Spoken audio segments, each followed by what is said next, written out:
Bismillahirrahmanirrahim. Assalamu alaikum. Today we are going to start histology of your block 1, and in this lecture we will cover the topics as microscope and its types, staining techniques and the structure of plasma membrane. तो microscope और staining technique कोई ऐसी क्यों के लिहाज से important नहीं है। ये आपके ऑसवी के होते हैं, वो ऑसवी में भी कोई नहीं पूछेगा, ज़्यादा से ज़्यादा एक आधा एमसीक्यू आ जाएगा। मेन जो most important question most important plasma membrane है, उसका फ्लूइड मोज़ैक मॉडल कैसे बनता है, उसके डिफरेंट ट्रांसपोर्ट के मैकेनिज्म क्या होता है, is a very very important question. So सबसे पहले माइक्रोस्कोप आ जाता है तो मेन दो तरह के होते हैं, एक होता है हमारे पास लाइट माइक्रोस्कोप और दूसरा होता है इलेक्ट्रॉन माइक्रोस्कोप। लाइट माइक्रोस्कोप या फर्दर क्लासेस होती है जिसमें ब्राइट फील्ड माइक्रोस्कोप होता है, पोलराइजिंग होता है, phase contrast, dark field fluorescence, confocal होता है। एंड जो इलेक्ट्रॉन माइक्रोस्कोप होता है वो ट्रांसमिशन इलेक्ट्रॉन माइक्रोस्कोप हो सकता है या फिर स्कैनिंग इलेक्ट्रॉन माइक्रोस्कोप। आपने सिर्फ ये टाइप्स के नाम याद करने हैं, इनकी डिटेल याद करने की कोई जरूरत नहीं है। नेक्स्ट टॉपिक है स्टेनिंग टेक्निक। हिस्टोलॉजी क्या होता है? हिस्टोलॉजी की बेसिक डेफिनेशन आप लोगों को पता होगी कि it is the study of tissue at microscopic level, यानी टिश्यू के लेवल की study of the organ is known as the histology. और टिश्यू आपने ऐसे नहीं ऑर्गन से निकाल लेना, बट उसको हम स्पेसिफिक स्लाइड्स बनाते हैं through the procedure of staining. Staining में चार स्टेप्स आ जाते हैं। पहले है फिक्सेशन। फिक्सेशन में क्या करते हैं, आपने टिश्यू को लिया, कोई भी ऑर्गन का स्टमक की बना रहे हैं तो स्टमक की सर्फेस का टिश्यू ले लिया, उसको प्रिजर्व कर लिया। उसके लिए फिक्सेट, सबसे पहले उसको फिक्सेट करना है ताकि उसमें किसी किस्म की कॉम्पोजिशन में चेंज ना आए, जो स्ट्रक्चर ओरिजिनल था वैसे का वैसे ही आ जाए, जिसके लिए हम फिक्सेशन का प्रोसेस करते हैं और फिक्सेटिव यूज़ करते हैं, जो हम मोस्टली फॉर्मेलिन यूज़ करते हैं। नेक्स्ट आ जाएगा इम्बेडिंग। इम्बेडिंग में क्या करता है, जो सॉफ्ट सा टिश्यू होता है आपने उसको हार्ड करना होता है ताकि वो किसी किस्म की उसमें लॉस या इसका स्ट्रक्चर डिस्ट्रॉय ना हो, तो हम उसके लिए इम्बेडिंग का प्रोसेस करते हैं और पैराफिक्स यूज़ करते हैं।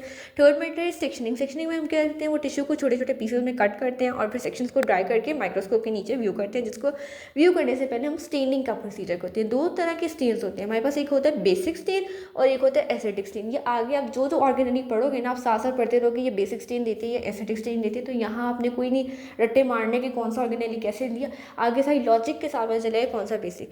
सो यहाँ पे सिर्फ हमने डेफिनेशन देख ली कि बेसिक स्टेन कौन सा होता है। Basic radical of a neutral salt, वो वाला ऑर्गेनेली या वो स्पेसिफिक चीज़ जिसके अंदर बेसिक रेडिकल प्रेजेंट होता है, वो बेसिक स्टेन देगा और उनको हम बेजोफिलिक सब्सटेंसेस कहते हैं। और कौन से डाई का नाम है हीमाटॉक्सिलिन।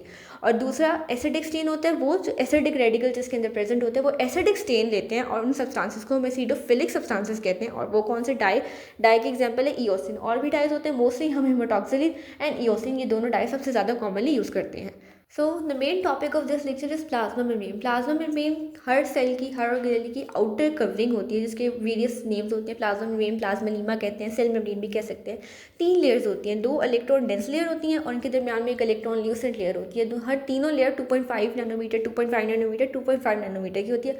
तो कुल मिला के 7.5 नैनोमीटर से लेके एवरेज 10 नैनोमीटर तक इसकी एवरेज जाती है। ठीक है, मतलब 7.5 इज एन एवरेज और रेंज कर सकती है, कुछ में ज़्यादा ठीक होगी, कुछ में थिन होगी। प्लाज्मा मेम्ब्रेन के स्ट्रक्चर को एक्सप्लेन करने के लिए फ्लूइड मोज़ैक मॉडल आता है। फ्लूइड मोज़ैक मॉडल क्या कहता है कि जो सेल मेम्ब्रेन या प्लाज्मा मेम्ब्रेन है वो एक्चुअली लिपिड की बाइलेयर है। बाइलेयर मतलब ऊपर भी एक लेयर लिपिड की और नीचे भी एक लिपिड की लेयर, और दरमियान में क्या है, प्रोटीन और कोलेस्ट्रॉल के मॉलिक्यूल्स एम्बेडेड है। ऊपर नीचे लिपिड्स है और दरमियान में प्रोटीन और कोलेस्ट्रॉल है।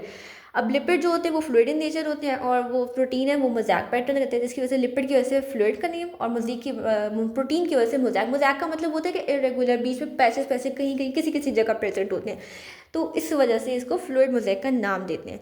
आगे लिपिड कौन से होते हैं, फॉस्फोलिपिड होते हैं, जिसके लिपिड बाइलेयर, उसके दो तरह के रीजन होते हैं। एक पोलर हेड होता है जो हाइड्रोफिलिक होता है और सरफेस के ऊपर प्रेजेंट होता है, यानी वो बाहर की तरफ प्रेजेंट होता है।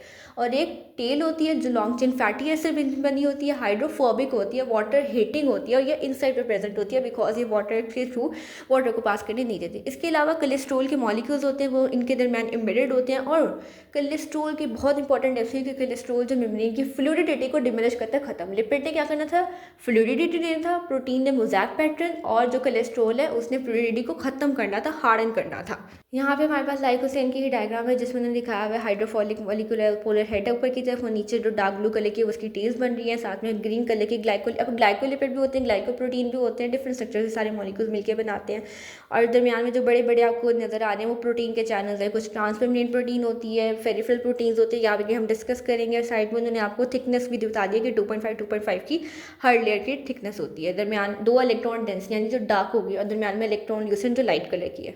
अब इस डायग्राम में जो पोलर हेड देखें, पोलर हेड में क्या है, हाइड्रोफिलिक है, कोलेस्ट्रॉल के मॉलिक्यूल बनाता है, और आगे फैटी एसिड की 2 चेन है, एक चेन निक है यानी उसमें डबल बॉन्ड प्रेजेंट होता है, वहाँ पे निक क्रिएट हो जाता है, नॉन पोलर होता है, वो हाइड्रोफोबिक होता है, वाटर हीटिंग होता है। डबल बॉन्ड यानी अनसेचुरेटेड होगी, जहाँ पे निक प्रेजेंट है, निक ये जो सब बेंड नहीं हो रही टेल आपकी येलो कलर वाली, एक बेंड हो रही है, ऊपर वाली जिसमें कोई बेंड नहीं है वो सेचुरेटेड है, यानी उसमें सिर्फ सिंगल बॉन्ड प्रेजेंट है, और नीचे वाली जो बेंड हो रही है उसमें डबल बॉन्ड प्रेजेंट है, जिसकी वजह से अनसेचुरेटेड कहते हैं। ये फॉस्फोलिपिड का जर्नल स्ट्रक्चर है, ये याद नहीं करने आपने, जस्ट फॉर अंडरस्टैंडिंग। कोलेस्ट्रॉल के मॉलिक्यूल का बता दिया, देन उसके बाद उन्होंने एक और दिखा दिया कि कोलेस्ट्रॉल के मॉलिक्यूल कैसे मेम्ब्रेन के दरमियान में जो इसकी टेल्स है ना, हाइड्रोफोबिक टेल, उनके दरमियान में कोलेस्ट्रॉल के मॉलिक्यूल प्रेजेंट होते हैं। दरमियान वाला रीजन हाइड्रोफोबिक है, वाटर हीटिंग है, और ऊपर वाला और नीचे वाला हाइड्रोफिलिक है due to polar head. This is again the same diagram, उसी में आपके डिफरेंट प्रोटीन्स बना दिए, मॉलिक्यूल सारे अरेंज करके दिखा दिए और खोल के दिखा दिए कि लेयर्स के अंदर किस तरह सारे मॉलिक्यूल्स प्रेजेंट है। प्लाज्मा मेम्ब्रेन के फंक्शन क्या होते हैं, तो हम इनके फंक्शन को 4 कैटेगरी में डिवाइड करते हैं। पहले physical barrier, semi permeable membrane होती है, यानी हर सब्सटेंस को, किसी भी चीज़ को ऐसे बगैर परमिशन के पास नहीं करने देती, सिर्फ उसी को ही पास करने देती है जो सेल को चाहिए। देन सेलेक्टिव परमिबिलिटी, इसी को सेलेक्टिव परमिबिलिटी, फिजिकल बैरियर है, कुछ सब्सटेंसेस को रोकेगा और आगे सेलेक्टिवली परमिट करके मतलब पूरा चेक करके हर सब्सटेंस को अंदर जाने देगा। इलेक्ट्रोकेमिकल ग्रेडियंट एस्टेब्लिश करता है, यानी एक सब्सटेंस होगा, इसके बाहर ज़्यादा क्वांटिटी में होगा तो ज़्यादा अंदर से बाहर आ जाएगा, और दूसरा क्या होगा, अंदर ज़्यादा क्वांटिटी में होगा, तो इस तरह सब्सटेंस की कॉन्सेंट्रेशन को मेंटेन करके रखता है, जो कि सेल के फेवरेबल होती है। कम्युनिकेशन करता है, यानी एक सेल से दूसरे सेल से अटैच होता है, इसके अंदर ग्लाइकोकाइलिस का कोड प्रेजेंट होता है, आगे हम डिटेल में देखेंगे, तो सेल अटैचमेंट में हेल्प करता है, जिसके थ्रू ये दूसरे सेल्स के साथ कम्युनिकेट करेगा, और इसके अलावा मॉलिक्यूलर रिएजेंट जो भी लाइगेंड्स वगैरह आगे बाइंड करेंगे उनको फैसिलिटेट करेगा। ना ग्लाइकोकाइलिस आ गया, तो इसके ऊपर एक कोड सा प्रेजेंट होता है, फ्यूजी कोड होता है, आउटर सर्फेस ऑफ सेल को कवर करता है, और इसके 4 मेन फंक्शन होते हैं। एक इसमें सेल रिकॉग्नाइजेशन करवानी होती है, सेकंड सेल एडिशन, यानी एक सेल को दूसरे के साथ ज्वाइन करवाना होता है। रिसेप्टर साइड होता है फॉर हार्मोन, वीरियल जो हार्मोन होते हैं इनके रिसेप्टर प्रेजेंट होते हैं, यहाँ हार्मोन आके अपने रिसेप्टर से बाइंड करेगा और आगे सेल के अंदर अपना एक्शन करवाएगा। और इसके अलावा इसके ऊपर डिफरेंट एंजाइम्स प्रेजेंट होते हैं। फॉर एग्जाम्पल, जो स्मॉल इंटेस्टाइन के इंटेरोसाइटिक सेल्स होते हैं जो कि डाइजेशन ऑब्जॉर्प्शन ऑफ फूड करवाते हैं, तो इंटेरोसाइट के ऊपर वो एंजाइम्स प्रेजेंट होते हैं जो फूड की मजीद डिग्रेडेशन, मजीद डाइजेशन करवाते हैं। प्लाज्मा मेम्ब्रेन के स्ट्रक्चर को देखने से लग रहा होगा कि इसमें लिपिड सबसे ज़्यादा प्रेजेंट है, बट इसमें लिपिड इतना ज़्यादा नहीं होते, बट 50% इसमें प्रोटीन प्रेजेंट होती है। प्रोटीन के मॉलिक्यूल स्पेस कम ऑक्यूपाई करते हैं, लेकिन उनका जो कह लें कि वेट वगैरह वो ज़्यादा होता है। सो मोस्ट अबंडेंट मॉलिक्यूल कौन सा होता है, प्रोटीन होता है, देन लिपिड आता है, और लास्ट में कोलेस्ट्रॉल, और फिर कार्बोहाइड्रेट्स, ग्लाइकोप्रोटीन, ग्लाइकोलिपिड्स वगैरह होते हैं। प्रोटीन 50% होते हैं, 2 तरह होते हैं, एक इंटेग्रल प्रोटीन होता है, एक पेरिफेरल प्रोटीन होती है। इंटेग्रल प्रोटीन वो होती है जो अंदर लिपिड बाइलेयर के अंदर घुसी होती है, ठीक है, या तो कंप्लीटली ऊपर से नीचे तक कवर करेगा या बीच में कुछ ट्रांस करेगा, ठीक है। जो प्रोटीन सिर्फ एक दफ़ा पास करेगी थ्रू मेम्ब्रेन उसको वन पास प्रोटीन, और जो मल्टीपल टाइम पास करेगी उसको हम ट्रांस मेम्ब्रेन कहते हैं, ट्रांस पास या मल्टी पास कह सकते हैं। इसकी एग्जांपल ना जी प्रोटीन है। जी प्रोटीन ना 7 दफ़ा घूम के ना सेल मेम्ब्रेन को कवर करती है। आगे हमने बहुत डिटेल से ये जी प्रोटीन पढ़ना है, बायोकेम में आप वो पढ़ोगे। और सेकेंड होती है पेरिफेरल प्रोटीन। पेरिफेरल प्रोटीन वो प्रोटीन्स होती हैं जो कि अंदर नहीं होती है बल्कि सर्फेस, पेरिफेरी का मतलब क्या होता है, सर्फेस होता है, जो सर्फेस के ऊपर प्रेजेंट होती है, और इसमें ये अटैचमेंट वगैरह उसमें रोल प्ले करती हैं। अब यहाँ पे हम डिफरेंस भी देख लेते हैं इन दोनों काइंड का। तो इंटेग्रल प्रोटीन वो होती है जो परमानेंटली अटैच होती है, यानी अंदर की तरफ अटैच होती है, और जो फेरिफेरल होती है वो टेम्परेरी इसलिए कहते हैं बिकॉज बाहर की तरफ अटैच है ना, तो वो कभी भी उतर सकती हैं। उसके बाद फेरिफेरल प्रोटीन को इंट्रिंसिक प्रोटीन भी कहते हैं, सॉरी इंटेग्रल को इंट्रिंसिक भी करवाते हैं, फेरिफेरल को एक्सट्रिंसिक यानी बाहर की तरफ। इंटेग्रल पूरा थ्रू आउट होल लेंथ में एम्बेडेड होता है, और जो फेरिफेरल होता है वो सिर्फ आउटर सर्फेस और इनर सर्फेस के ऊपर प्रेजेंट होता है। इंटेग्रल हाईली इंटरेक्टिव होती है विद द हाइड्रोफोबिक कोर। अंदर की तरफ हाइड्रोफोबिक होता है ना, तो हाइड्रोफोबिक के साथ प्रेजेंट है तो उनसे हाईली इंटरेक्टिव होगा, और जबकि फेरिफेरी बिकॉज बाहर की तरफ है उसका अंदर वाले हाइड्रोफोबिक रीजन से कोई लेना देना नहीं है, तो उसका कोई इंटरेक्शन भी होगा, बाइंड करेगा लिपिड बाइलेयर को, बाय हाइड्रोफोबिक इलेक्ट्रोस्टैटिक फोर्सेस वगैरह प्रेजेंट होती है। इसके अलावा मेन जो आपने याद रखना है ना वो इनके फंक्शन याद करते हैं। जो इंटेग्रल प्रोटीन होती है ना वो कैरियर प्रोटीन के तौर पर एक्ट करते हैं, कैरियर टू ट्रांसपोर्ट करवाती है, आगे हम डिटेल देखते हैं। चैनल प्रोटीन के तौर पर भी एक्ट करती है और एंजाइम के तौर पर भी एक्ट करती है। ये 3 नाम आपने रख लेंगे। और जो इंट्रिंसिक या फिर पेरिफेरल प्रोटीन होती है वो रिसेप्टर के तौर पे एक्ट करते हैं या सरफेस एंटीजन के तौर पे एक्ट करते हैं।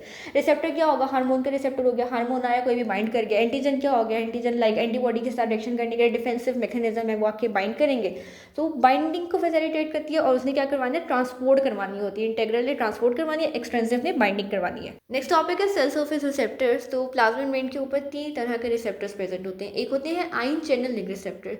लाइगेंड क्या होता है, लाइगेंड का एग्जांपल लो एज अ की, ठीक है, की है, उसने आपके अपने लॉक से बाइंड करना है, उसको ओपन कर देना है। इसी तरह लाइगेंड आपके सेल सरफेस के ऊपर जो चैनल प्रोटीन्स होती हैं उनकी गेट के ऊपर आके बाइंड करेगा और उसको ओपन कर देगा, जिसके थ्रू वो सब्सटेंस पास कर जाएगा मेम्ब्रेन को, और जब तक वो लाइगेंड उससे बाइंड रहेगा तब तक वो गेट ओपन होगा। सेकंड टाइप होती है एंजाइम लिंक्ड रिसेप्टर, जिसमें वो वन पास ट्रांसमेम्ब्रेन प्रोटीन होती है। इंटेग्रल प्रोटीन होती है, उसमें मल्टी पास और वन पास पढ़ा था हमने, सिंगल पास, वो वन पास होती है, यानी एक दफ़ा उसने प्लाज्मा मेम्ब्रेन को क्रॉस करना है, उसका भी आउटर सरफेस जो लाइगेंड के तौर पे एक्ट करेगा। और जी प्रोटीन लिंक रिसेप्टर होते हैं, जो ट्रांसमेम्ब्रेन प्रोटीन होते हैं, 7 मल्टी पास होते हैं, 7 टाइम पास करती है वो प्लाज्मा मेम्ब्रेन को आपको, और उसकी भी आउटर सरफेस के ऊपर साइड प्रेजेंट होती है जहाँ पे लाइगेंड आके बाइंड करेगा, चैनल ओपन होगा और जो कैरियर ट्रांसपोर्ट है या जो भी ट्रांसपोर्ट करवाना है उसने मॉलिक्यूल का, वो करवा देगा। इसके अंदर वाली साइड के ऊपर ना एक जीटीपी का मॉलिक्यूल प्रेजेंट होता है, जो जब लाइगेंड आके बाइंड करेगा जीटीपी का मॉलिक्यूल डिसोसिएट होगा और आगे जाके अपना एक्शन करवाएगा। ये बहुत कॉम्प्लेक्स पाथवे है जो आगे अभी बायोकेम में आप डिटेल से पढ़ोगे अपने। Last topic is different type of transport mechanism. Main हम 2 कैटेगरीज में डिवाइड करते हैं, एक होते हैं पैसिव प्रोसेसेस होते हैं और एक होते हैं एक्टिव प्रोसेसेस। पैसिव प्रोसेसेस वो जिनको किसी भी किस्म की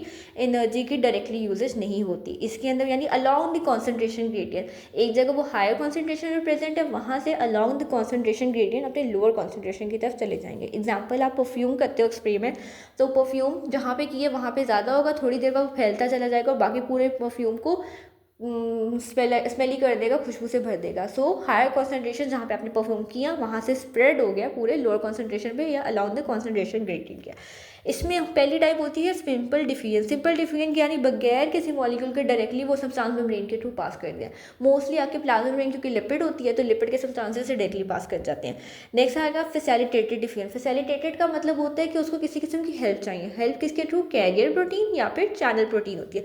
कैरियर प्रोटीन वो होती है जो आएगा, ठीक है, मॉलिक्यूल जिसने मेम्ब्रेन की दूसरी तरफ, फॉर एग्जाम्पल सोडियम है, सोडियम ने अंदर से बाहर जाना है तो कैरियर प्रोटीन उसको अंदर से पकड़ेगा, मेम्ब्रेन को क्रॉस करेगा, बाहर जाके छोड़ देगा। और चैनल प्रोटीन क्या होता है कि पूरा एक प्रोटीन के अंदर जो मेम्ब्रेन है उसके अंदर चैनल सा बना होता है, गेट सा बना होता है, तो वो गेट ओपन होगा, मॉलिक्यूल पास कर जाएगा, गेट क्लोज हो जाएगा।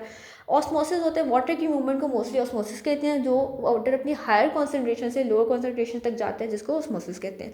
नेक्स्ट अब एक्टिव प्रोसेसेस होते हैं। इसके एक्टिव प्रोसेसेस वो होते हैं जो कि एनर्जी यूटिलाइज करते हैं, जिनको एनर्जी चाहिए होती है एक जगह से दूसरी जगह जाने के लिए, और ये अगेंस्ट दी कॉन्सेंट्रेशन ग्रेडियंट होती है, यानी लोअर कॉन्सेंट्रेशन से ही अपनी हायर कॉन्सेंट्रेशन की तरफ जाएंगे।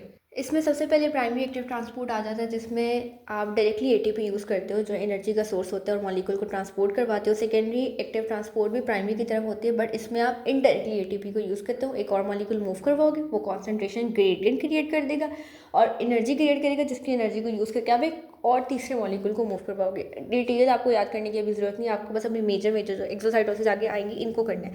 सिम्पोर्ट का मतलब है कि 2 मॉलिक्यूल्स है वो दोनों एक साथ जा रहे हैं और एक ही डायरेक्शन में। एंटीपोर्ट का है कि एक मॉलिक्यूल एक डायरेक्शन में जा रहा है, उसके साइमल्टेनियसली दूसरा मॉलिक्यूल दूसरा डायरेक्शन में जा रहा है। आगे वेजिकुलर ट्रांसपोर्ट ये आपने अच्छी तरीके से करनी है। एक्सोसाइटोसिस, एक्सोसाइटोसिस होता है कि सेल मेम्ब्रेन से कोई चीज़ बाहर की तरफ निकल रही है, सेल मेम्ब्रेन में वेजिकल बनेगा अंदर की तरफ, वो पिंच ऑफ करेगा और अपने कुछ पोर्शन ऑफ सेल मेम्ब्रेन लेके एक वेजिकल की फॉर्म में आउटर एनवायरनमेंट में रिलीज हो जाएगा। एंडोसाइटोसिस होता है इनटेक, यानी बाहर से कोई वेजिकल या कोई सब्सटेंस आया, सेल मेम्ब्रेन के ऊपर बाइंड किया, वहाँ पे अंदर की तरफ वो इन्वेजिनेट करेगी, इन्वेजिनेट करने के बाद उससे वेजिकल बनाया और फिर वो अंदर इंगल्फ हो गया और आगे जाके अलग हो गया कि उसने इनसाइड द सेल वेजिकल बनाया। पिनोसाइटोसिस होता है कि आप कोई लिक्विड चीज़ का सेल के अंदर इनटेक होगा थ्रू द वही सेल मेम्ब्रेन के थ्रू। फैगोसाइटोसिस होता है कि अगर कोई फॉरेन पार्टिकल कोई सॉलिड ऑब्जेक्ट है उसका इनटेक हो जाए। और लास्ट होती है रिसेप्टर मीडिएटेड एंडोसाइटोसिस। इसमें क्या होता है कि एंडोसाइटोसिस ही होता है कि बाहर से मटेरियल अंदर आना है, सेल ने मटेरियल अंदर लेना है, लेकिन एक रिसेप्टर के थ्रू का प्लाज्मा मेम्ब्रेन के ऊपर रिसेप्टर प्रेजेंट होगा, रिसेप्टर के थ्रू आके बाइंड करेगा और अंदर की तरफ पास कर जाएगा। अब ये हमारे पास फेगोसाइटोसिस की डायग्राम है। ग्रीन कलर का पार्टिकल है जो सेल ने एक्स्ट्रा सेलुलर फ्लूइड से अपने अंदर इनसाइड साइटोप्लाज्म की साइड पे लेना पार्टिकल है। सेल मेम्ब्रेन की इवेजिनेशन निकली जिसको सूडोफोडिया कहते हैं। सूडोफोडिया ने उस पार्टिकल को पूरा सर्कल कर लिया, अंदर की तरफ किया और वही प्लाज्मा मेम्ब्रेन की थोड़ी कवरिंग उसके एक गिर्द एक वैक्यूल सा बना के पूरा पार्टिकल बना के वेसिकल बना के अंदर की तरफ ले लेगा। उसके बाद आ जाएगा हमारे पास पिनोसाइटोसिस। इसमें भी वही सेम पार्टिकल्स है, लिक्विड पार्टिकल्स है, उसमें सॉलिड पार्टिकल्स होते हैं फेगोसाइटोसिस के अंदर। एंड लास्ट रिसेप्टर मीडिएटेड है, उसमें ये देखें पार्टिकल है, green blue colour orange colour के पार्टिकल्स हैं, उन्होंने आके रिसेप्टर प्रेजेंट है जो पूरी मेम्ब्रेन जा रही है पर्पल कलर की, उसके ऊपर येलो कलर के वाई शेप के रिसेप्टर प्रेजेंट है, उस रिसेप्टर से आके बाइंड करेगा और रिसेप्टर ने उस पार्टिकल को उसके थ्रू अंदर की तरफ भेज देना, अंदर जाके वो वेसिकल बना के वेरियस सब्सटेंसेस सेल। अब ये कोई भी चीज़ हो सकती है, सेल को लाइक बनाना अगर फॉर एग्जाम्पल डीएनए बनाना है सेल को, तो सेल को बाहर से न्यूक्लिक एसिड बनाना है, डीएनए चाहिए, प्रोटीन चाहिए, तो कोई भी cell thing that is required the cell for is function और metabolic activity that can be engulfed by this various transport mechanism.